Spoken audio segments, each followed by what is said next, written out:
শুভ সন্ধ্যা এবং সবাইকে শুভেচ্ছা চট্টগ্রাম টেলিভিশন 24-এর পক্ষ থেকে। আমরা এর আগে একটা লাইভে গিয়েছিলাম আমি কক্সবাজার পৌরসভা নির্বাচন নিয়ে। আজকে আবার দ্বিতীয় লাইভে আসলাম আরেকটু ডিটেল কথাবার্তা নিয়ে। আজকের লাইভের মূল ইস্যু হচ্ছে যে কক্সবাজার পৌরসভা এই যে নির্বাচনটা হচ্ছে আমরা কাকে ভোট দেব এবং সেক্ষেত্রে নাগরিক ভাবনা কি, আমরা যারা কক্সবাজার পৌরসভার নাগরিক রয়েছে আমাদের ভাবনা কি, আমাদের আকাঙ্ক্ষাগুলো কি, আমরা কিভাবে এই কক্সবাজার পৌরসভাকে দেখতে চাই। হ্যাঁ, এই বিষয়গুলো নিয়ে কথা বলবো। কথার শুরুতে আমি একটা দু তিনটা সংজ্ঞা দেব যে মিউনিসিপ্যালিটি কিংবা পৌরসভা বা পুরসভা বলতে আসলে আমরা কি বুঝি। উইকিপিডিয়াতে একটা সংজ্ঞা আছে যেখানে বলা হচ্ছে যে a municipality is usually a single administrative division having corporate status and powers of self-government or jurisdiction as granted by national and regional laws to which it is subordinate. এই সংজ্ঞাটাকে, উইকিপিডিয়ার সংজ্ঞাটাকে যদি আমরা ধর্তব্যের মধ্যে নেই, বিশ্লেষণ করি, তাহলে আমরা বুঝব যে পৌরসভা হচ্ছে স্থানীয় আইন এবং জাতীয় আইন ও কর্তৃপক্ষ কর্তৃক নির্ধারিত এমন একটি প্রশাসনিক বিভাগ যাদের এমন ক্ষমতা রয়েছে যেই ক্ষমতা দিয়ে তারা নিজেরা নিজেদেরকে শাসন করতে পারে নিজেদের অধীন এলাকায়।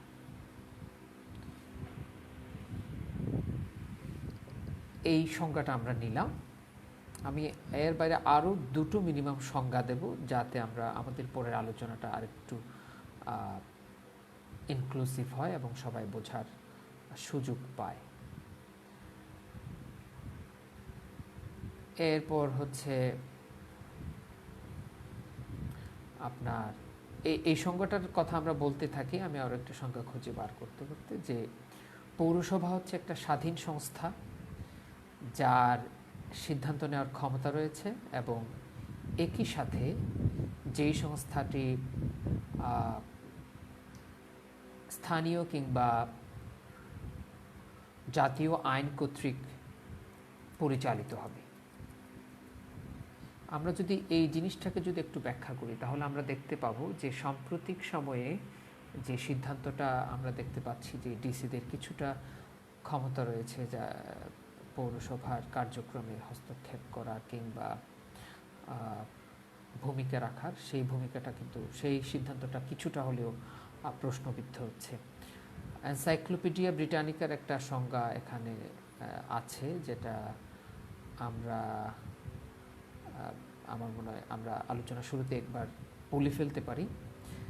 সে সংজ্ঞাটা হচ্ছে municipal corporations are organized under the applicable state constitution and laws with powers of government expressly or implicitly conferred by that constitution and laws and also by charter. অনেকটাই আগের সংজ্ঞাটির মতোই, তবে এই সংজ্ঞাটা খুব বেশি ডিটেইল না, অনেকটা থিওরিটিক্যাল, যে যেটা সংবিধান কর্তৃক এবং আইন কর্তৃক নির্ধারিত হবে সেটাই হচ্ছে একটা পৌরসভা, যেখানে সব কিছু অ্যাজ এ কর্পোরেট স্ট্যাটাস হিসেবে যেখানে সমস্ত কার্যক্রম অর্গানাইজ থাকবে।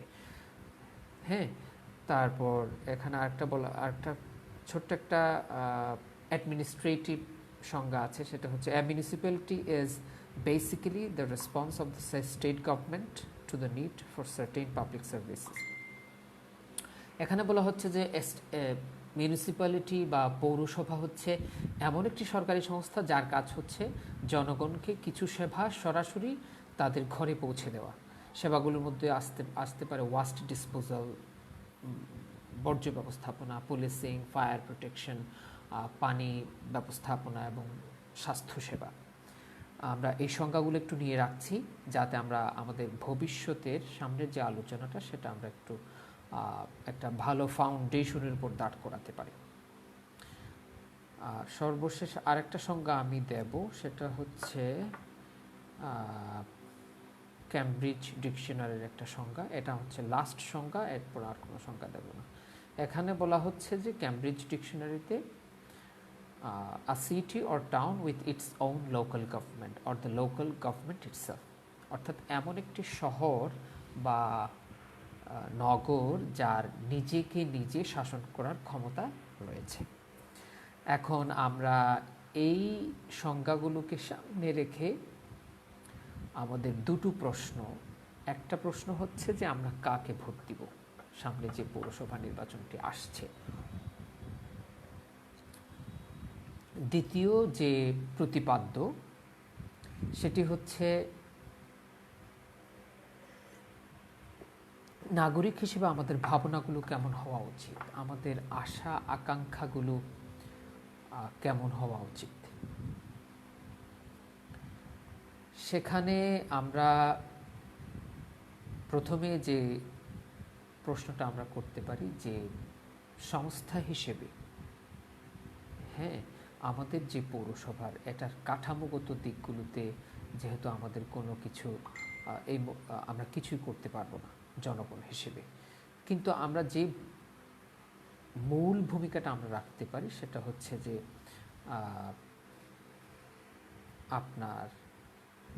আমরা ভোট প্রদানের মাধ্যমে আমাদের ভূমিকাটা রাখতে পারি, অর্থাৎ আমাদের একটা নির্বাচনিক স্বাধীনতা রয়েছে, অর্থাৎ যাকে আমরা প্রতিনিধি নির্বাচন করছি সে কিন্তু আমাদের ভোট দিয়ে তাকে নির্বাচিত হতে হচ্ছে। এটা কিন্তু বড় একটা ফ্যাক্টর আমরা পৌরসভার নীতি নির্ধারণী বিষয়ে ভূমিকা রাখতে পারছি। মেবি আমরা পৌরসভার সংক্রান্ত যে আইন বা পলিসিগুলো রয়েছে জাতীয় বা স্থানীয়,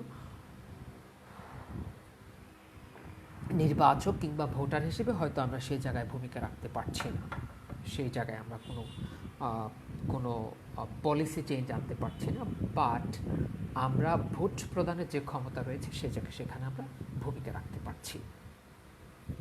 এখন প্রশ্ন হচ্ছে যে আমরা কাকে ভোট দেব।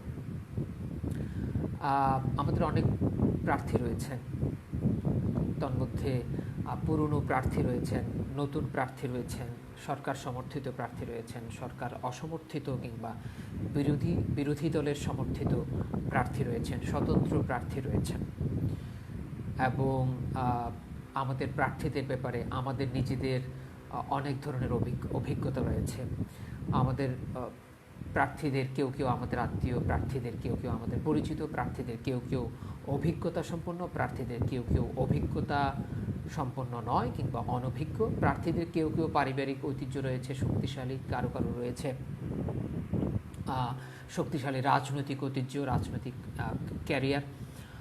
কোনো প্রার্থীর বিরুদ্ধে দুর্নীতির অভিযোগ রয়েছে, কোনো প্রার্থীর বিরুদ্ধে দুর্নীতির অভিযোগ নাই, কোনো প্রার্থীর সরাসরি পৌরসভা পরিচালনা কার্যক্রমে সংশ্লিষ্টতা রয়েছে, কোনো প্রার্থীর পৌরসভা কার্যক্রম পরিচালনায় সংশ্লিষ্টতা নাই। এখন আমরা কাকে ভোট দিব?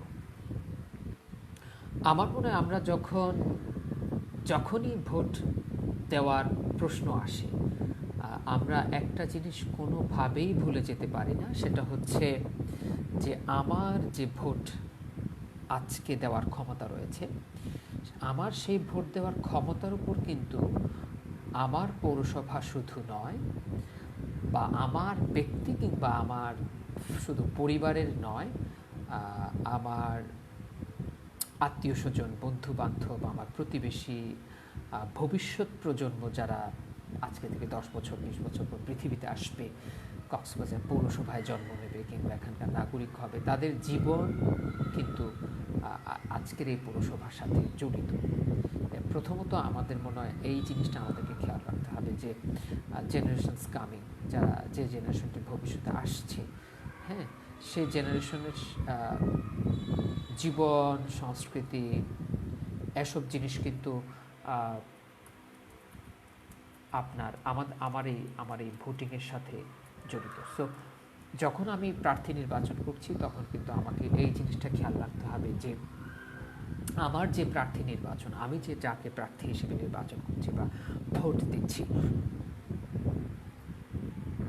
আমি শুধুমাত্র আমার ভোটাধিকার প্রয়োগ করছি না, আমি একই সাথে আমার নিজের ভবিষ্যৎটা নির্ধারণ করছি, একই সাথে আমি আমার সন্তানের ভবিষ্যৎ নির্ধারণ করছি, একই সাথে আমি আমার নাতিপুতিদের ভবিষ্যৎ নির্ধারণ করছি।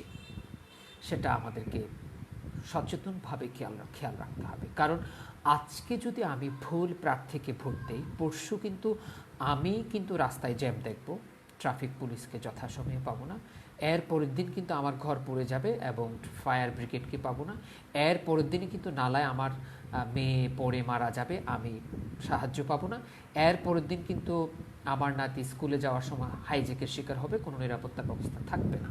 সো দিন শেষে আমি যখন প্রার্থী নির্বাচন করছি, কিন্তু আমি নিজের এবং আমার ভবিষ্যৎ প্রজন্মের, আমার প্রতিবেশীর, আমার আত্মীয় স্বজনের ভবিষ্যৎটা নির্ধারণ করছি।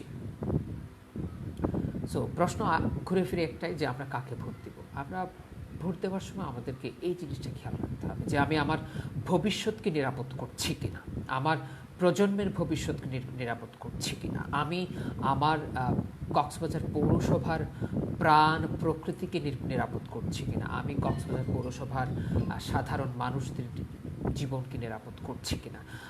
কারণ আমি ভোট দিলাম, পরের মাসে আমি একটা টমটম কিনলাম, সেই টমটম কেনার জন্য টমটমের লাইসেন্সের জন্য ঘুষটা কিন্তু আমাকেই দিতে হচ্ছে। সো আমি কেন এমন প্রার্থীকে ভোট দেব না যে প্রার্থীকে ভোট দিলে আমাকে টমটম লাইসেন্স করার জন্য কিংবা রেজিস্ট্রেশন করার জন্য 3 টাকার জায়গায় 3 লক্ষ টাকা দিতে হচ্ছে না। এখনই সময়, এখন কিন্তু চাবিটা আমার হাতে, এখন চাবিটা আমার হাতে।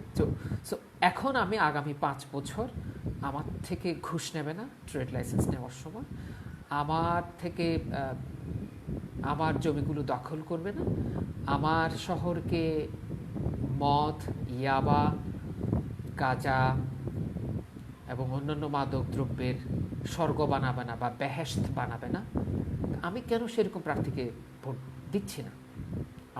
আমি যদি বুদ্ধিমান হই, চালাক হই, আমাকে তো সেই পথেই হাঁটতে হবে, এমন প্রার্থীকে ভোট দিতে হবে যেই প্রার্থী আমার আজকের দিনের দুঃখগুলোকে আরও বাড়াবে না,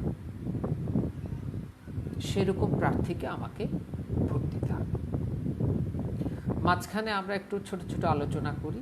আমি সামনে আমার ল্যাপটপও খোলা রেখেছি, এখানে এক জায়গায় আমি একটা গুগলে একটা সার্চ দিয়েছি যে what should be in a municipality, একটা পৌরসভায় কি কি থাকা উচিত।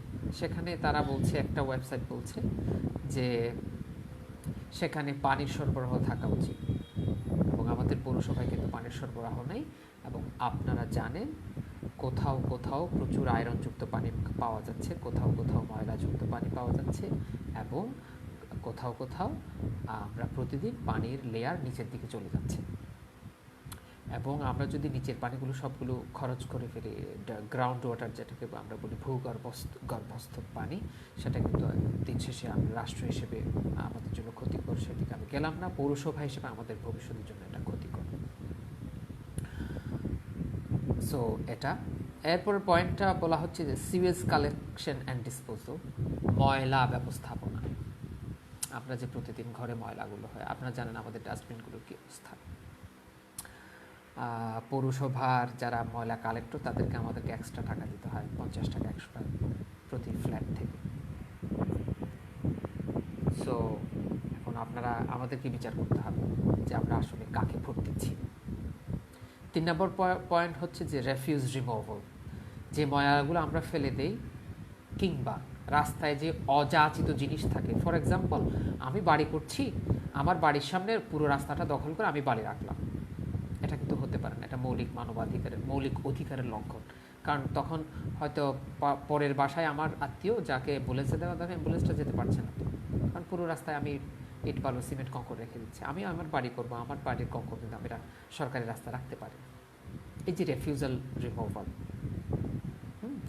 ফুটপাথ আছে 10 ফুট, তখন আমার দোকানের সামনে আমি 4 ফুট লম্বা একটা বক্স দিয়ে দিলাম, রাতের বেলা ঢুকে ফেলি, রাত্রে বার করি। তার মানে এই রাস্তার এদিক থেকে 4 ফুট, এদিক থেকে 4 ফুট যদি আমরা আমাদের দোকানের সামনে বক্স রাখি, এটা কক্সবাজার প্রত্যেকটা রোডে দেখবেন, প্রত্যেক দোকান থেকে 4 হাত 3 হাত করে দিয়ে দখল করে ফেলে, সরকারের ফুটপাথ দখল করে ফেলা হয়। এই রিফিউজগুলো রিমুভ করা, এগুলো তো আমাদের হাঁটার জায়গা, এগুলো তো ওই দোকান মালিকের হাঁটার জায়গা, জিনিস রাখার জায়গা। এরপর বলা হচ্ছে ইলেকট্রিসিটি অ্যান্ড গ্যাস সাপ্লাই কিন্তু আমাদের কক্সবাজারে নেই, ঠিক আছে। এবং গ্যাস কেনার কারণে আমরা যে জারে গ্যাস কিনছি, এটার ফলে কিন্তু আমাদের জীবনমান ক্ষতিগ্রস্ত হচ্ছে, কারণ আমাদের খরচ বেড়ে যাচ্ছে। হ্যাঁ, এরপর হচ্ছে আমাদের ইলেকট্রিসিটি সাপ্লাইটা ঠিক আছে, এটার জন্য আমরা মাননীয় প্রধানমন্ত্রী দেশরত্ন শেখ হাসিনার প্রতি আমরা কৃতজ্ঞ। এরপর হচ্ছে মিউনিসিপ্যাল হেলথ সার্ভিসেস। আপনারা ভালোই জানেন আমাদের হেলথ সার্ভিস বলতে আমরা এখন যা বুঝছি, যাই হোক আপনি কক্সবাজার পৌরসভায় চলে যাবেন, আমাদের কিন্তু কোনো ম্যাটারনিটি ক্লিনিক নেই, আমাদের কিন্তু কমিউনিটি বেসড যে হেলথ সার্ভিসগুলো সেগুলো খুব কম। শহরের যে প্রান্তে থাকুন না কেন, আপনার একমাত্র ঠিকানা হচ্ছে কক্সবাজার পৌরসভা, সরি কক্সবাজার জেলা সদর হাসপাতাল। সো এটা আমরা বুঝতে পারছি যে এই জায়গায় আমাদেরকে খেয়াল রাখতে হবে, বিবেচনা করতে হবে। Municipal roads and storm water drainage, অর্থাৎ পৌরসভার যে রোডগুলো রয়েছে, আপনারা জানেন রোডগুলো কনস্ট্রাকশন করা হয়েছে, ঠিক আছে, ভালো কথা, কিন্তু ফুটপাথগুলো ঠিক নেই, আদা কনস্ট্রাক্টেড, ড্রেনগুলো ঠিক নেই, কোথাও কোথাও ড্রেন খোলা। আবার এমনকি দেখা যাবে যে আপনার যে রোডগুলো কনস্ট্রাক্ট হয়েছে আপনি হাঁটতে পারছেন না, কারণ দুদিক থেকে দোকানদাররা রোডগুলো দখল করে ফেলেছে। কোথাও কোথাও দেখা যাবেন আপনার ড্রেনের মধ্যে ফুটপাথের মধ্যে ছিদ্র, আপনার পা যে কোনো মুহূর্তে ঢুকে যাবে, আপনি পা ভেঙে ফেলতে পারেন। আবার কোথাও দেখা যাবে যে ফুটপাথ এবং রোড সমান, যার কারণে ফুটপাথ দিয়েও কিন্তু গাড়ি চলছে, ফলে পুরোটাই কিন্তু রাস্তা, আপনি মানুষের জন্য লিটারালি হাঁটার কোনো কিন্তু ফুটপাথ নেই। যেমন আপনি কক্সবাজার পৌরসভার যে মেইন রোডটা যেটা ভেতর দিয়ে গেছে, হ্যাঁ, আপনি দুই পাশে কিন্তু হাঁটার জন্য এলিভেটেড ফুটপাথ নেই। এলিভেটেড ফুটপাথ মানে হচ্ছে মেইন রোড থেকে 1-2 ইঞ্চি, 4 ইঞ্চি, 5 ইঞ্চি উঁচু ফুটপাথ এবং রোড সমান, ফলে আপনি কোন দিক দিয়ে হাঁটবেন আপনিও জানেন না, গাড়িওয়ালা ইচ্ছে মতো চালাচ্ছে আপনি, এবং সবসময় একটা অবস্থা, কারণ ওখানে কোনো আপনার সাইনেজ নেই, মানে ট্রাফিক সাইনেজ বলতে কিছু নেই, ট্রাফিক পুলিশই নেই, ট্রাফিক সিস্টেম নেই, ট্রাফিক লাইটস নেই, ট্রাফিক সিগন্যালগুলো নেই, কিছুই নেই। স্ট্রিট লাইটিংটাও আপনারা জানেন কক্সবাজার পৌরসভার অনেকগুলো জায়গায় স্ট্রিট লাইটিং এখনও নাই, সেটা আমার চেয়ে আপনারা ভালো জানেন, সেগুলো আমাদেরকে খেয়াল রাখতে হবে যখন আমরা vote Dev.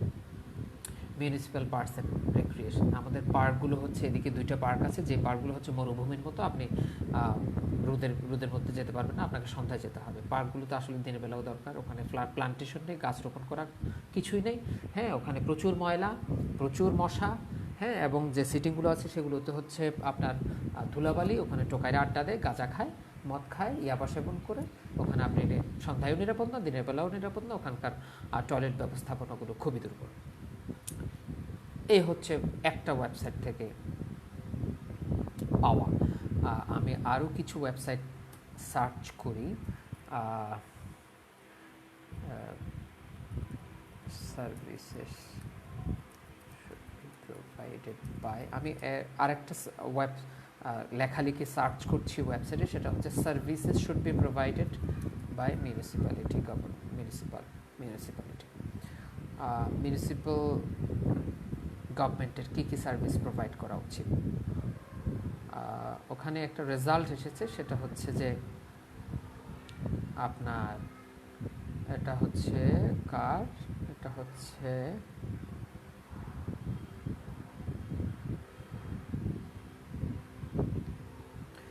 Food and agriculture organization of the UN, অর্থাৎ ফাও-এর এই আর্টিকেলটার নাম হচ্ছে যে the role of municipal governments, municipal সরকারের ভূমিকা কী কী, এবং ওখানে একটা সাব পয়েন্ট আছে, সেটা হচ্ছে the main characteristics of municipal governments, পৌর সরকার কিংবা পৌরসভার বৈশিষ্ট্যগুলো কী কী। ওখানে প্রথম বলা হচ্ছে যে provision of state run home services, অর্থাৎ সেখানে বলা হচ্ছে যে মৌলিক যে অধিকারগুলো সেগুলো নিয়ে দেখভাল করা, নগরের যে অধিবাসীরা রয়েছে, নাগরিকরা রয়েছেন, তাদের স্বাস্থ্য, শিক্ষা, পরিবেশগত পরিষ্কার পরিচ্ছন্নতা, সুপেয় পানির ব্যবস্থাপনা, রিক্রিয়েশন অর্থাৎ আনন্দ করার জায়গা, এবং স্পোর্টস। আমরা একটু ভাগ করি। প্রথমত হচ্ছে স্বাস্থ্যসেবার মধ্যে প্রথমত আসবে আপনার ম্যাটারনিটি ক্লিনিক্স, অর্থাৎ মাতৃসদন। আমাদের কিন্তু আলাদা মাতৃসদন নেই, আমাদের এখানে কোনো শিশু হাসপাতাল নেই, একটা ডায়াবেটিস হাসপাতাল আছে, কোনো শিশু হাসপাতাল নেই। এর বাইরে হচ্ছে আপনার ভ্যাকসিনেশনের জন্য আলাদা মানে ভ্যাকসিনেশনটা ঠিক আছে, বাট অন্যান্য যে স্বাস্থ্য সুবিধাগুলো রয়েছে, যেমন আপনার কমিউনিটি বেসড যে হেলথ সার্ভিস প্রোভাইডার, যারা ঘরে ঘরে গিয়ে স্বাস্থ্য সেবা দেবে, সেরকম কিন্তু নাই। এরপরে হচ্ছে নিউট্রিশন সাপোর্ট দেওয়া সাধারণ মানুষদের জন্য, সেটা কিন্তু নাই। এরপরে হচ্ছে এডুকেশন হচ্ছে পৌরসভার অধীনে যে শিক্ষা প্রতিষ্ঠানগুলো রয়েছে, সেই শিক্ষা প্রতিষ্ঠানগুলোর মান ঠিক রাখা। ফর এক্সাম্পল, আমাদের পৌর প্রিপারেটরি হাই স্কুলের মান সম্পর্কে যদি আপনারা খবর রাখেন, এরপর অন্যান্য যে শিক্ষা প্রতিষ্ঠানগুলো রয়েছে সেগুলোর মান ঠিক রাখা, এবং একই সাথে পৌরসভায় যে অন্যান্য শিক্ষা প্রতিষ্ঠান, সেটা প্রাথমিক শিক্ষা প্রতিষ্ঠান, প্রাথমিক বিদ্যালয়, উচ্চ বিদ্যালয়, কলেজ বা মাদ্রাসা, non government primary schools means KG schools, এগুলোর শিক্ষার মান নিয়ে কাজ করার মতো সক্ষমতা আমাদের পৌরসভার মেয়রদের আসলে আছে কিনা, এই জিনিসটা আমরা খেয়াল রাখবো। একই সাথে হচ্ছে এনভায়রনমেন্টাল ক্লিনলিনেস। এখানে আসবে যে 1 নম্বর, আমাদের রাস্তাগুলোতে প্রচুর ময়লা, ধুলা এবং বালি। আমাদের যে শহরের বাতাসে ধুলাবালি থাকবে, সেই ধুলাবালির ঘনত্ব যখন বাড়তে থাকবে, কিন্তু আমাদের অন্যান্য রোগগুলো বাড়বে, বিশেষ করে ফুসফুসের রোগ কিন্তু বাড়বে, চোখের সমস্যা বাড়বে। এরপর হচ্ছে সাউন্ড পলিউশন, শব্দ দূষণ নিয়ন্ত্রণ কিন্তু হচ্ছে না এখানে, যে যার ইচ্ছে মতো হাইড্রোলিক হর্ন বাজাচ্ছে, এ ব্যাপারে কোনো নিয়ম নীতি বা পলিসি নেই।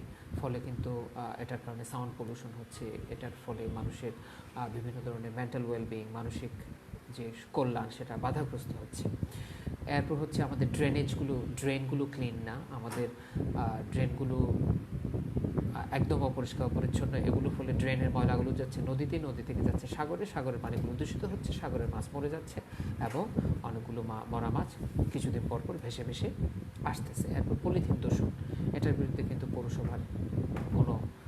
পৌরসভার ভূমিকা আছে কিনা সেটা আমাদেরকে খেয়াল রাখতে হবে। এরপর হচ্ছে আমাদের যে বাজারগুলো রয়েছে, বাজারের পরিষ্কার পরিচ্ছন্নতা, কারণ এটার সাথে আমাদের স্বাস্থ্য জড়িত। এর বাইরে হচ্ছে দোকানগুলো, যে খাবারের দোকানগুলো রয়েছে, সেই খাবার দোকানগুলোতে ফুড স্ট্যান্ডার্ড মেনটেন করা হচ্ছে কিনা। আমার জানা মতে, আমি জানি না পৌরসভা এটা কখনো করেছে কিনা, আমি কোনোদিন শুনি না, এটা আমাদেরকে খেয়াল রাখতে হবে। এর বাইরে হচ্ছে রিক্রিয়েশনের কথাটা আমরা একটু জোর দিয়ে বলছি, কারণ হচ্ছে আমাদের একটা মাত্র সাংস্কৃতিক কেন্দ্র রয়েছে, যেখানে খুব বেশি আমার মনে হয় না যে আমরা খুব বেশি সুযোগ সুবিধা পাচ্ছি। আমাদের যে পৌরসভার সামনে যে শহীদ দৌলত ময়দানে যে সাংস্কৃতিক একটা অবকাঠামো, সেটা এখনও পর্যন্ত শেষ হয়নি। এর বাইরে হচ্ছে আমাদের সিনেমা হল, কক্সবাজারের যে সিনেমা হল আছে, একটা সিনেমা হল রয়েছে বিজিবি সিনেমা হল, এর বাইরে আরেকটা যে সিনেমা হলগুলো ছিল সবগুলো বন্ধ হয়ে যাচ্ছে, এবং সেগুলোর ডেভেলপমেন্ট এবং পৌরসভার পক্ষ থেকে জনগণের রিক্রিয়েশনের জন্য ব্যবস্থা গ্রহণ করা। এরপরে হচ্ছে স্পোর্টস। আমাদের যারা ছেলে মেয়ে রয়েছে, তাদের জন্য খেলার মাঠ কিন্তু দিন দিন সংকুচিত হয়ে যাচ্ছে। কোনো খেলার মাঠ আমরা নেই বললেই চলে, আর থাকলেও তা সাধারণ ছেলে মেয়েদের জন্য কিন্তু খোলা। তো এ ব্যাপারে পৌরসভার ব্যবস্থা কতটুকু নিচ্ছে নিবে, সেটা আমাদের এখন থেকে ভেবে রাখা দরকার। এর বাইরেও হচ্ছে এখানে দেখা যাচ্ছে যে আমাদের যে পৌরসভার গ্রিনিং, অর্থাৎ পৌরসভাটা যদি একটা মরুভূমি হয়ে যায়, কোনো গাছই না থাকে, আমাদের পৌরসভাটা কিন্তু কক্সবাজার পৌরসভা ধুলোবালিতে পরিপূর্ণ হয়ে যাবে। এবং আমাদেরকে খেয়াল রাখতে হবে, এটা একটা পর্যটন শহর, এবং একটা পর্যটন শহরে সিটি গ্রিনিংয়ের একটা ব্যাপার আছে। সিটি গ্রিনিংয়ের কতগুলো পয়েন্ট থাকতে পারে, তার মধ্যে প্রথম পয়েন্টটা হচ্ছে যে সড়ক দ্বীপগুলো, অর্থাৎ রোড ডিভাইডারগুলো গ্রিনিং করা। 2 নম্বর পয়েন্ট থাকতে পারে হচ্ছে রোডের 2 পাশে গ্রিনিং করা, ফুটপাতে গ্রিনিং করা। 3 নম্বর পয়েন্ট হতে পারে হচ্ছে এয়ার পকেট তৈরি করা, অর্থাৎ শহরের বিভিন্ন জায়গায় আধা মাইল পরপর বা 500 মিটার বা 200 মিটার পরপর ছোট ছোট জঙ্গল তৈরি করা, এয়ার পকেট যেটা বলি। 4 নম্বর পয়েন্ট হতে পারে ছাদ কৃষি এবং ছাদে বাগান করা, এটাকে উৎসাহ দেওয়ার জন্য কী পলিসি গ্রহণ করা যেতে পারে, কীরকম প্রণোদনা আমরা পৌরসভার পক্ষ থেকে দিতে পারি। এর বাইরে হচ্ছে আমাদের যে ঝাউবনগুলো আছে, প্রতিদিন দখল হয়ে যাচ্ছে, ধ্বংস হয়ে যাচ্ছে, সেই ঝাউবনগুলোকে যা আছে তা প্রোটেক্ট করা, এবং যেগুলো দখল হয়েছে সেগুলো উদ্ধার করা। এইসব বিষয়ে আমাদেরকে একটা ভাবতে হবে, এবং আমাদেরকে এমনভাবে ভাবতে হবে যে যে পৌরসভার মেয়র যাকে আমরা ভোট দেব তিনি যেন সেসব বিষয়ে জানেন এবং ভাবেন।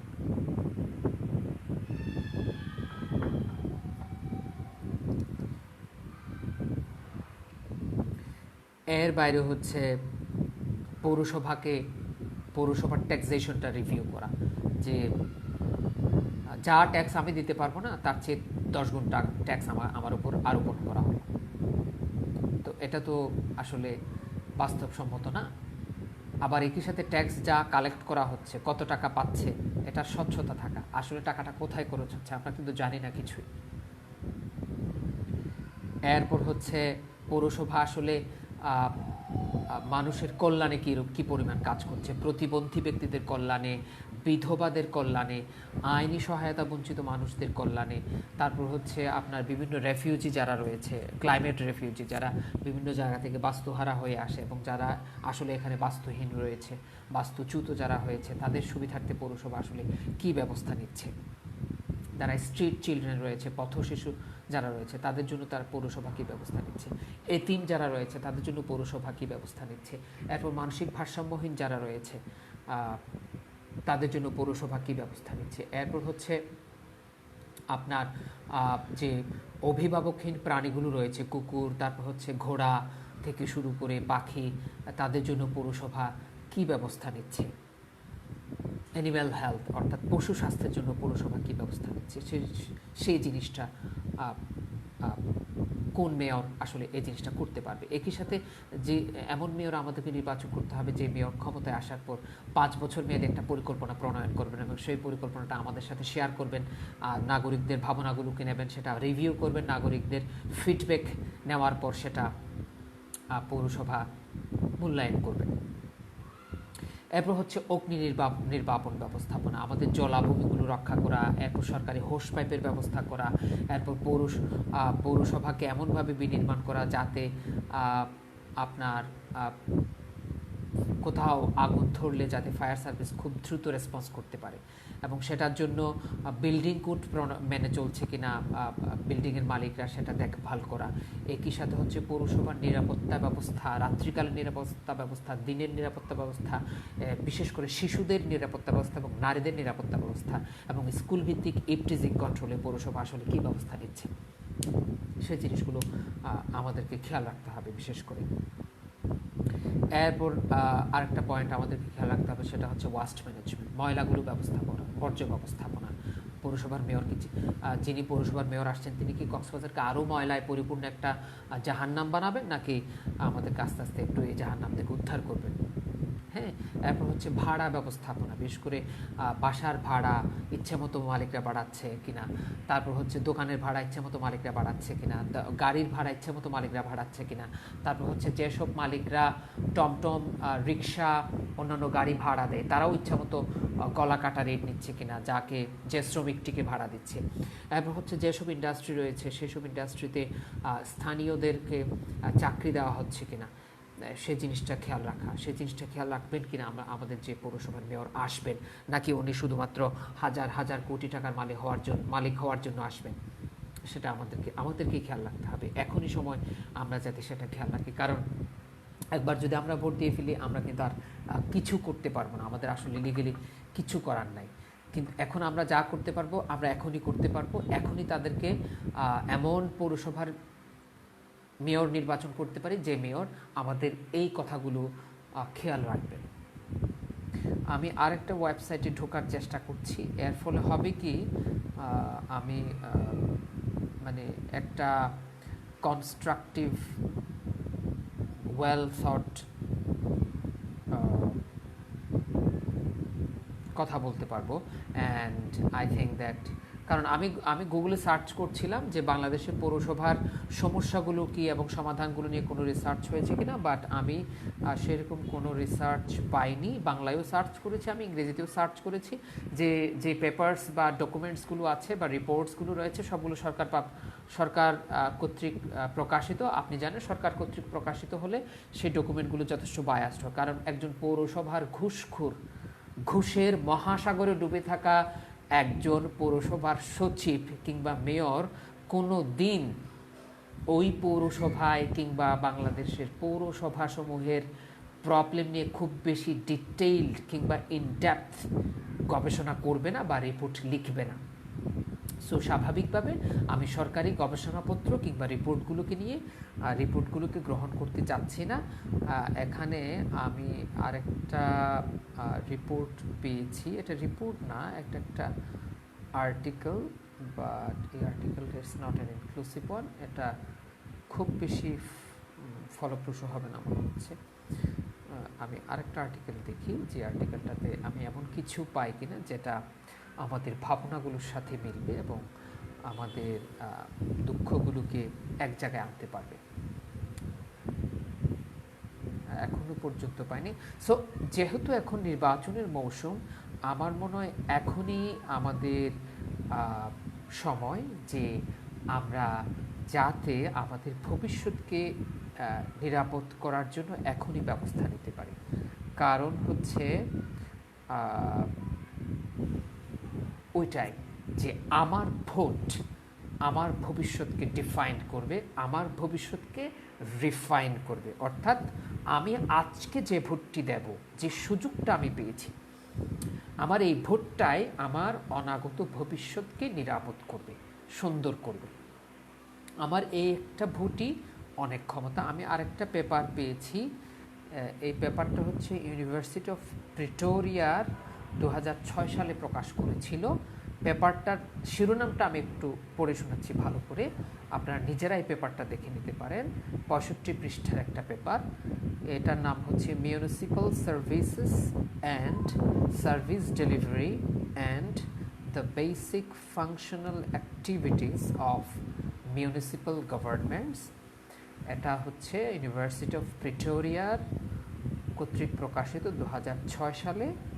এটা সম্পাদক হচ্ছে বেকিং বি, উনি এটা সম্পাদনা করেছেন। সো আমি এটার মূল কথাগুলো মূলত এখানে উপস্থাপন করব। সো ভোট দেওয়ার আগে আমাকে এটা ভাবতে হবে, আমি যেন এক বস্তা চাল, 5,000 টাকা, এক প্যাকেট বেনসন সিগারেট কিংবা আত্মীয়তা, এইসব কারণে যেন আমি ভোট না দিই। এখানে একটা গুরুত্বপূর্ণ পয়েন্ট তারা আলোচনা করেছে যে আমাদের পৌরসভায় আমাদেরকে যে সেবাই দিক না কেন, সেই সেবার কিছু জিনিস আমাকে খেয়াল রাখতে হবে। ফর এক্সাম্পল, ট্রেড লাইসেন্স দেওয়া দোকানের এটা একটা পৌরসভার সেবা, বৃদ্ধ ভাতা দেওয়া একটা ধরা যাক পৌরসভার সেবা। পৌরসভার যতগুলো সেবা আছে সেই সেবাগুলো কীরকম হওয়া উচিত, এবং খেয়াল রাখতে হবে যেই সেবাগুলো যেরকম হওয়া উচিত সেই রকমভাবে সেবাগুলো আমি পাবো কিনা, কাকে ভোট দিলে সেই সেবাগুলো আমি সেইভাবে পাবো, সেই ব্যক্তিকে আমাকে ভোট দিতে হবে। তার মধ্যে 1 নাম্বার, সেবাটা হতে হবে অ্যাক্সেসিবল, যেন সবাই পায়। যেমন ধরা যাক পৌরসভায় বলল যে ট্রেড লাইসেন্সের জন্য অ্যাপ্লাই করতে হবে অনলাইনে, কিন্তু আমি তো মূর্খ, আমি তো পড়াশোনা করি না, আমফরাইনের দিন, হ্যাঁ, কিন্তু আমার একটা ফুড কার্ড দেবো, আমি একটা ছোট টমটমের জন্য অ্যাপ্লাই করব, আমি তো এগুলো জানি না। এখন আমার খরচটা কীভাবে বাড়ছে দেখেন। ধরা যাক ট্রেড লাইসেন্সের খরচ 500 টাকা, ঘুষ 3000 টাকা, আর ওই ট্রেড লাইসেন্সের অ্যাপ্লাই করতে অনলাইনে যে কম্পিউটারওয়ালা সে 30 টাকার জায়গায় নেবে 300 টাকা, তাহলে আমার খরচ কিন্তু বাড়লো।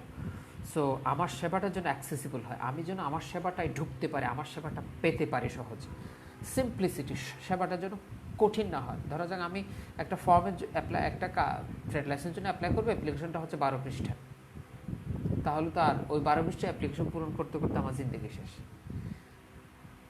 এরপর হচ্ছে অ্যাফোর্ডেবল।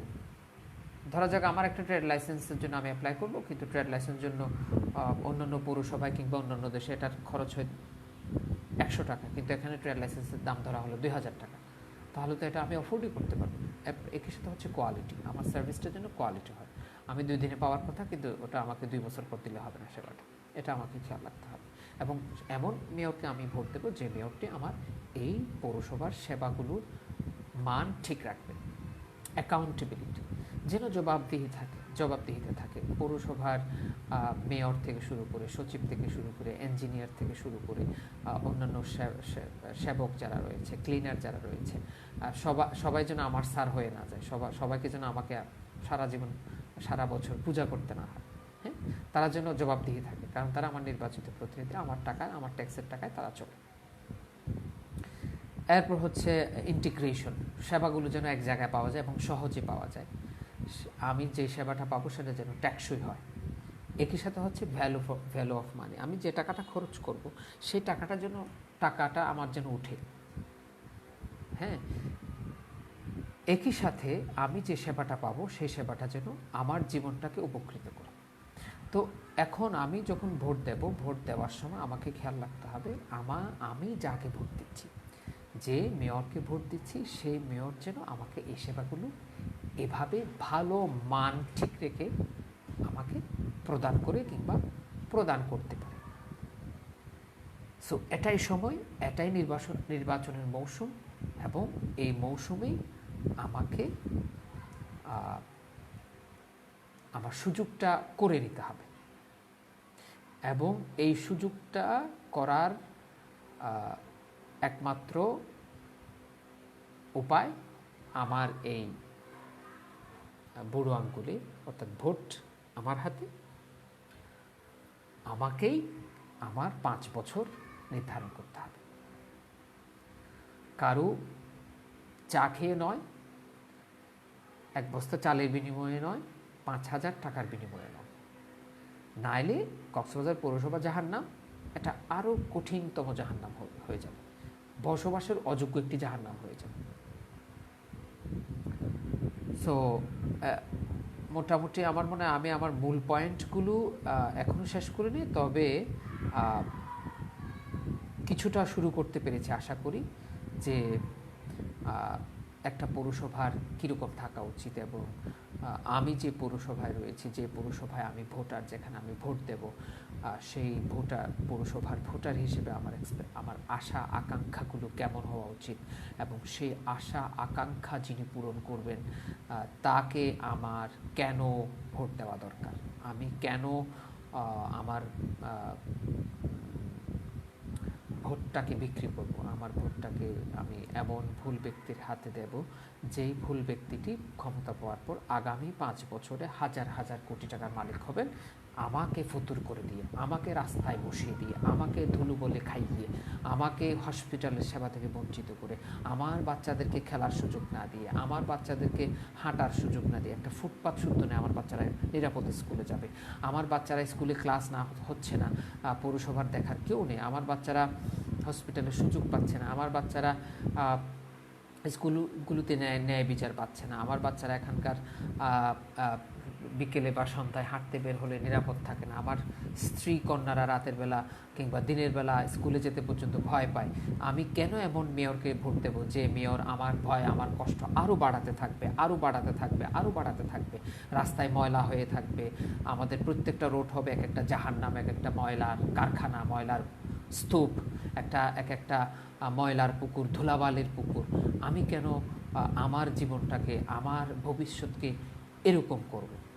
এই জিনিসটা আমাদেরকে খেয়াল রাখতে হবে, এবং সেজন্যই এখনই হচ্ছে সময়, এটাই মৌসুম, আমি আমার মন মতো প্রার্থীকে যাতে ভোট দিই, যে প্রার্থী আমার ভবিষ্যৎকে নিরাপদ করবে।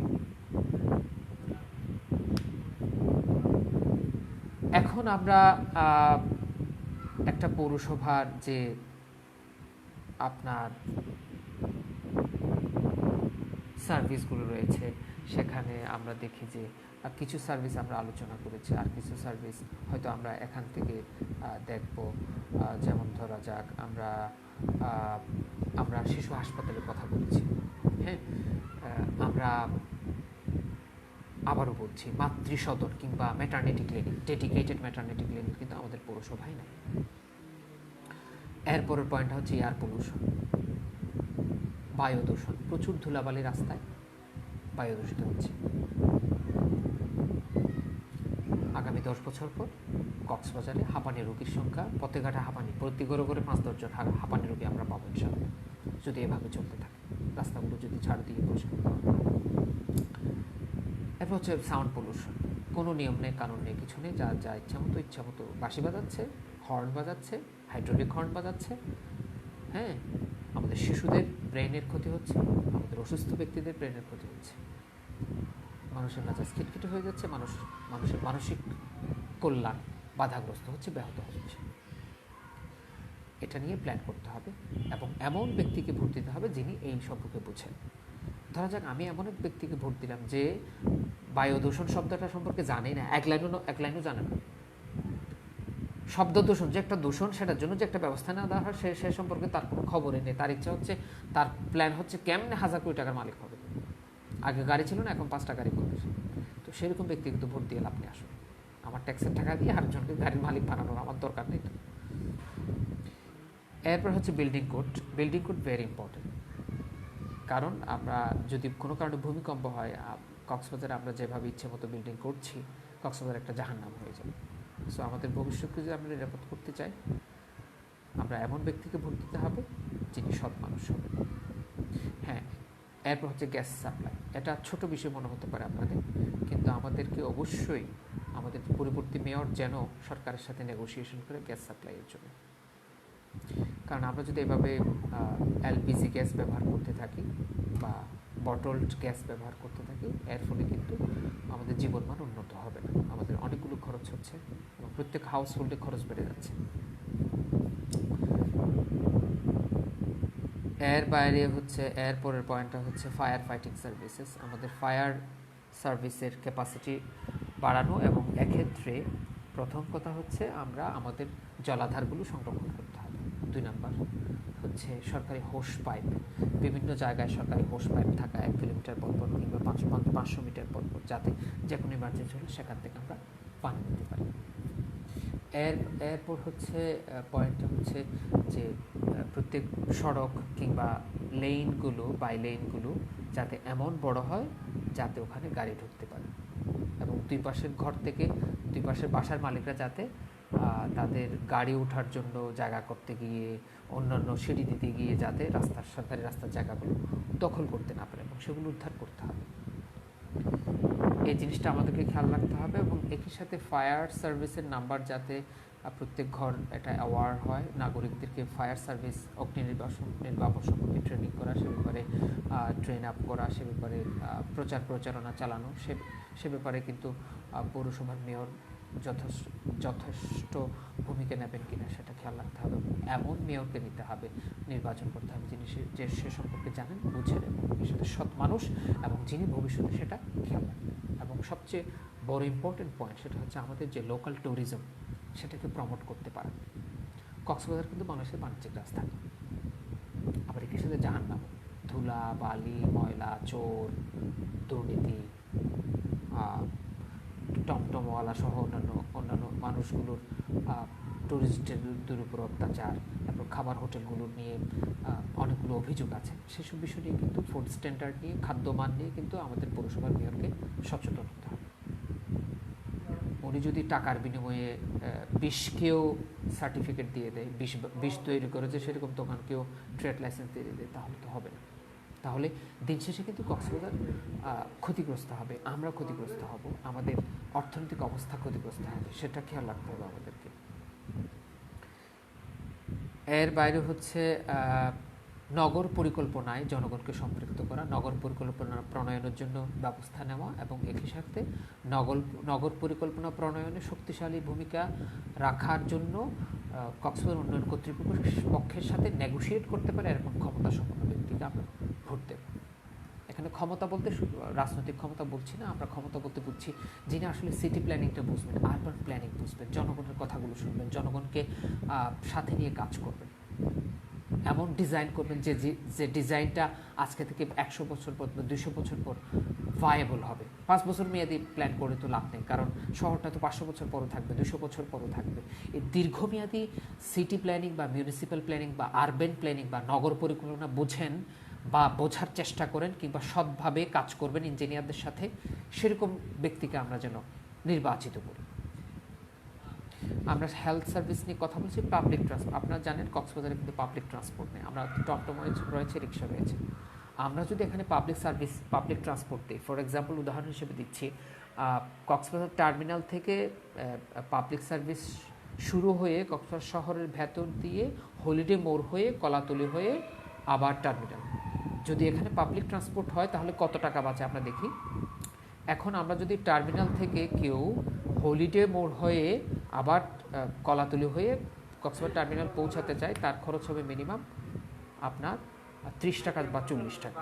কিন্তু যদি সেখানে যদি আমরা পাবলিক ট্রান্সপোর্টের ব্যবস্থা করতে পারি, যেহেতু রোডগুলো কনস্ট্রাক্টেড হয়ে গেছে, দুই পাশ থেকে দোকানদারদেরকে সরকারি জায়গা থেকে উচ্ছেদ করে এবং ট্রাফিক সিস্টেম বিল্ড আপ করে ট্রাফিক সাইনগুলো লাগিয়ে যদি আমরা একটা ট্রাফিক সিগন্যাল সহ ট্রাফিক পুলিশিং সহ সবগুলো স্টাবলিশ করতে পারি, ট্রাফিক ভলান্টিয়ার সহ সবগুলো স্টাবলিশ করতে পারি, তাহলে এখানে সর্বোচ্চ সময় লাগবেও কম, প্লাস আমরা 10 টাকা দিয়ে বা 15 টাকা দিয়ে কিন্তু পুরো শহরটা ঘুরতে পারবো। So public transport is very important. এর বাইরে হচ্ছে আপনার আমাদের কক্সবাজারে যে ঘাটগুলো রয়েছে, জেটিগুলো রয়েছে, আপনার ফিশারি ঘাট রয়েছে, এরপর হচ্ছে অনেকগুলো পন্টুন আছে, এরপর হচ্ছে আপনার অনেকগুলো ঘাট আছে, হ্যাঁ, ব্রিজ আছে, কালভার্ট আছে, এগুলোর ব্যবস্থাপনায় আমাদেরকে শক্তিশালী ভূমিকা রাখতে হবে। এরপর হচ্ছে যে নৌকার যে বন্দরগুলো রয়েছে, বন্দর ছোটোখাটো যেখানে মাছ ধরার নৌকাগুলো রাখা হয়, যেগুলোকে হারবার বলে আমরা, স্মল হারবার, ছোট হারবার, এই হারবারিং ব্যবস্থাপনা নিয়ে যিনি বুঝবেন, যিনি কাজ করবেন সৎভাবে, প্ল্যানারদের সাথে, ইঞ্জিনিয়ারদের সাথে, বিশেষজ্ঞদের সাথে জনগণের কথাগুলো শুনবেন, সেটা যেন খেয়াল রাখতে হয়। ভূমিদস্যুতা চমৎকার, আপনারা সবাই জানেন ভূমিদস্যুতা কক্সবাজারের একটা বিশাল একটা চ্যালেঞ্জ। সরকারি পাহাড় দখল, তারপর হচ্ছে সরকারি বালু মহাল, তারপর জলমহাল, এরপর হচ্ছে আপনার সন্ত্রাসী কার্যক্রমগুলো নিয়ন্ত্রণ, এসব বিষয়ে যিনি শক্তিশালী ভূমিকা নেবেন। এরপর হচ্ছে ঘূর্ণিঝড়ের সময় যিনি সঠিক নেতৃত্ব দিতে পারবেন। এক নম্বর হচ্ছে র্যাড বিজনেসের সাথে ভালো করে কাজ করতে পারবেন, আমাদের সিপিপি যারা রয়েছে তাদেরকে প্রস্তুত রাখবেন, সেখানে লিডারশিপ ভূমিকা নেবেন। একই সাথে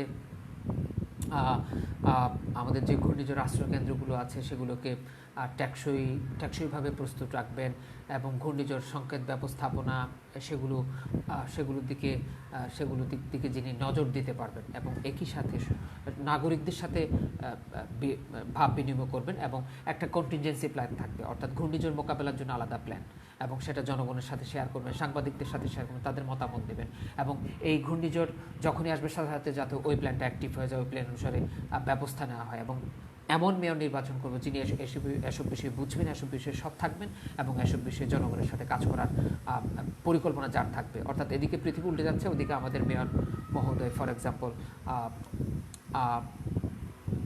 বারে বসে মদ খাচ্ছেন কিংবা ঘরে বসে ঘুমোচ্ছেন, সেরকম মেয়র নির্বাচন করার দরকার নেই। তো আমাদের নিজের ট্যাক্স দিয়ে বা নিজের ভোট দিয়ে, তো সেদিকে আমাদেরকে খেয়াল রাখতে হবে। এরপর হচ্ছে আমাদের ট্রেড লাইসেন্সিংটা যাতে আরও সহজ করা হয়, আরও অ্যাক্সেসিবল করা হয়। একই সাথে হচ্ছে অন্যান্য যে লাইসেন্সিংগুলো আছে সেটা যেন জনগণের জন্য সহজ হয়। এরপর হচ্ছে ট্যাক্স নির্ধারণ করা, হোল্ডিং ট্যাক্স থেকে শুরু করে অন্যান্য ট্যাক্সগুলোর ক্ষেত্রে যাতে নৈরাজ্য না থাকে। আমার নির্বাচিত মেয়র যেন আমার ট্যাক্সের টাকায় আমাকে অত্যাচার করতে না পারে, সেদিকে আমাদেরকে খেয়াল রাখতে হবে। এরপর হচ্ছে স্যানিটেশন, শহরের যে স্যানিটেশন ব্যবস্থাপনা অর্থাৎ পয় নিষ্কাশন ব্যবস্থাপনা, সেটার দিকে যেন নজর রাখা হয়। অনেকগুলো এখনও খোলা স্যানিটেশন রয়েছে এবং খোলা পায়খানা মলমূত্রগুলো নদীতে নালায় যাচ্ছে, নালা থেকে যাচ্ছে নদীতে, নদী থেকে যাচ্ছে সাগরে। কারণ এই সাগরটা কিন্তু আমাদের বেঁচে থাকার উৎস। এই সাগরটা যদি দূষিত হয়ে যায়, পর্যটক আসবে না, পর্যটক না আসলে আমরাও নাই।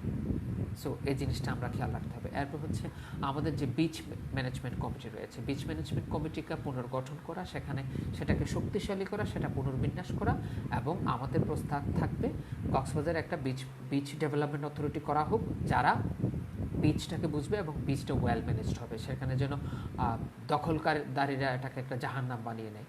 আমাদের বিচটা এখন বিচ নেই, এটা একটা জাহান্নাম হয়ে গিয়েছে। এখানে পর্যটকরা আসে, কিন্তু যারা একবার আসে তারা যারা আসবে না, কারণ হচ্ছে আমাদের ম্যানেজমেন্ট ঠিক নেই। যিনি পৌরসভার মেয়র হবেন তিনি যেন এ বিষয়ে নেতৃত্ব নিতে পারেন, তিনি নিজেও যেন ঘুষখোর এবং তিনি নিজেও যেন বীজ ধ্বংসকারীদের একজন না হন, এটা আমাদেরকে খেয়াল রাখতে হবে। এবং সেই ব্যক্তিকে আমরা ভোট দেব যে ব্যক্তি বীজ ধ্বংসকারী হবেন না, পর্যটন ধ্বংসকারী হবেন না, এবং আমাদের হোটেল মোটেল গেস্ট হাউসগুলোতে ন্যায় নৈতিকতা দাম মেনটেন করা, প্লাস হচ্ছে তারা সরকারকে ট্যাক্স দিচ্ছে না সেটা শেয়ার করা। এরপর হচ্ছে আমাদের হোটেল মোটেলগুলো যেন অত্যধিক অন্যায্য দাম নির্ধারণ করতে না পারে, সেগুলো যেন মানব পাচারের কারখানা না হয়, অত্যাচারের কারখানা না হয়, ইয়াবা এবং অন্যান্য মাদক পাচারের কারখানা না হয়, সেখানে যেন যৌন নির্যাতনের কারখানা না হয়, সেখানে যেন কোনো স্থানীয় মাস্তানদের একটা স্বর্গ বা আখড়া না হয়। একই সাথে হচ্ছে শহরে যারা যেসব বয় গ্যাংসগুলো রয়েছে, কিশোর গ্যাংগুলো রয়েছে, সেই কিশোর গ্যাংগুলোকে নিয়ন্ত্রণ রাখা এবং কিশোর গ্যাংয়ের অত্যাচার থেকে মানুষকে নিরাপদ রাখা এবং অন্যান্য হাইজ্যাকারদের অত্যাচার থেকে মানুষকে নিরাপদ রাখা এবং শহরের রাত্রিকালীন নিরাপত্তা ব্যবস্থাপনা এবং দিনের নিরাপত্তা ব্যবস্থাপনা নিয়ে যিনি কাজ করবেন। এরপর হচ্ছে বিলবোর্ড, পোস্টার, দেয়াল লিখা, ব্যানার, সেসব ব্যবস্থাপনা। কক্সবাজার এখন একটা বিলবোর্ড, পোস্টার, ব্যানারের জাহান্নাম হয়ে গিয়েছে। এটা কিন্তু একটা সুন্দর শহর বিনির্মাণে ভূমিকা রাখে না। বিলবোর্ড, ব্যানার, পোস্টার বিনির্মাণে যাতে আইন প্রয়োগ করা হয়, আইনি ব্যবস্থাপনা নেওয়া হয়, সে বিষয়ে নতুন মেয়রকে অবশ্যই খেয়াল রাখতে হবে এবং আমরা এমন মেয়রকে নির্বাচন করব যিনি এসব বিষয়ে খেয়াল রাখবেন। এরপর হচ্ছে শহরের যে কবরস্থানগুলো রয়েছে, যে হিন্দুদের এবং বৌদ্ধদের শ্মশানগুলো রয়েছে, সেই শ্মশান ব্যবস্থাপনায় কিন্তু পৌরসভার আরও গুরুত্বপূর্ণ ভূমিকা রাখা দরকার এবং সেখানে যাতে ন্যায় নৈতিকতার সাথে ব্যবস্থা নেওয়া হয়, সেগুলো যাতে উন্নয়ন করা হয়, সেগুলো যাতে মানুষের জন্য প্রবেশগম্য হয়, সেগুলো যাতে গুছানো হয়, পরিষ্কার পরিচ্ছন্ন হয়, পবিত্রতা রক্ষা করা হয়, সেদিকে খেয়াল রাখতে হবে এবং এমন মেয়রকে আমরা নির্বাচন করব যিনি এই কাজগুলো করবেন, খেয়াল রাখবেন। এবারে হচ্ছে শহর পরিষ্কার, ধোয়া, শহর ধুয়ে ফেলা, অর্থাৎ রাস্তাগুলো ঝাড়ু দেওয়া, সরকারি স্থাপনাগুলো পরিষ্কার রাখা, ধোয়া মোছা পরিষ্কার রাখা। এখন আমরা তো নিজেরা পৌরসভার বাথরুমে যেতে পারি না, পৌরসভা অন্যান্য স্থাপনাগুলো কি পরিষ্কার রাখবে, ধুয়ে মুছে রাখবে, ঝাড়ু দিয়ে রাখবে? পৌরসভার বাথরুমটাই তো জনগণের জন্য ব্যবহারযোগ্য না। এই জিনিসটা আমাদেরকে খেয়াল রাখতে হবে। এর বাইরে হচ্ছে জনগণের সুখ আহ্লাদ দেখা, যেটাকে আমরা পাবলিক নয়েসেন্স কন্ট্রোল বলি। ফর এক্সাম্পল, রাতের 3টা বাজে এক জায়গায় ওয়াজ হচ্ছে 20-30টা মাইক লাগিয়ে, এবং 3-4 কিলোমিটারের মধ্যে কোনো শিশু ঘুমাতে পারছে না, কোনো বৃদ্ধ ব্যক্তি ঘুমাতে পারছে না, কোনো অসুস্থ ব্যক্তি ঘুমাতে পারছে না, কোনো স্টুডেন্ট পড়তে পারছে না, এটা পাবলিক নয়েসেন্স। এরপর হচ্ছে ফর এক্সাম্পল আপনার সকাল 5টায় একটা বিল্ডিংয়ের কনস্ট্রাকশন কাজ শুরু হলো, সকাল 5টা, কিন্তু মানুষ জাগে না, মানুষ সাধারণত ঘুম থেকে উঠে 8টার সময়। তাহলে 8টার আগে যেন কনস্ট্রাকশনের কাজ শুরু না হয়। আবার এদিকে সন্ধ্যা 5টার পর যেন কনস্ট্রাকশনের কাজ না চলে, কারণ 5টার পর কিন্তু শিশুরা পড়তে বসবে, আবার শিশুরা ঘুমাবে, অসুস্থ ব্যক্তিরা ঘুমাবে, এটা আমাদেরকে খেয়াল রাখতে হবে। আর হচ্ছে হর্ন, হাইড্রোলিক হর্ন কন্ট্রোল করা, ট্রাকগুলো কখন শহরে ঢুকবে না ঢুকবে সেটা খেয়াল রাখা। সো এই পাবলিক নিউসেন্সের কাজগুলো আমাদেরকে খেয়াল রাখতে হবে এবং যিনি পৌরসভার মেয়র হবেন তিনি যেন এই কাজগুলো খেয়াল রাখেন। এরপর আমরা তো জানি মদ থেকে শুরু করে অন্যান্য মাদক দ্রব্য যেগুলো রয়েছে সেগুলোর 1 নাম্বার, যেগুলো সরকারিভাবে বৈধ সেক্ষেত্রে কন্ট্রোল করা, সরকারকে নিয়ম মতো ট্যাক্স দিচ্ছে কিনা, সরকারি নিয়মগুলো পালন করছে কিনা। নাম্বার 2, সরকার যেসব নিষিদ্ধ করেছে সেসব নিষিদ্ধ জিনিস, নিষিদ্ধ কাজ যেন এখানে না হয়। তার মধ্যে অন্যতম হচ্ছে যৌনকর্মীদের ব্যাপারে সরকারি যে আইনগুলো রয়েছে সেসব বিষয় যেন পৌরসভা কন্ট্রোল করে, সেসব বিষয় যেন পৌরসভা দেখে। এর বাইরে হচ্ছে আপনার যে পশুগুলো রয়েছে, কুকুর থেকে শুরু করে ঘোড়া রয়েছে, তাদের স্বাস্থ্য, তাদের দেখভাল। কারণ হচ্ছে ফর এক্সাম্পল কক্সবাজারে কিন্তু অনেকগুলো বেওয়ারিশ ঘোড়া রয়েছে এবং অনেক অসুস্থ ঘোড়াও আমরা দেখেছি। যদি ঘোড়ার কোনো একটা ভাইরাল ইনফেকশন হয় এবং সেটা যদি মানুষের মধ্যে ছড়ায়, কি ভয়ানক অবস্থা হবে।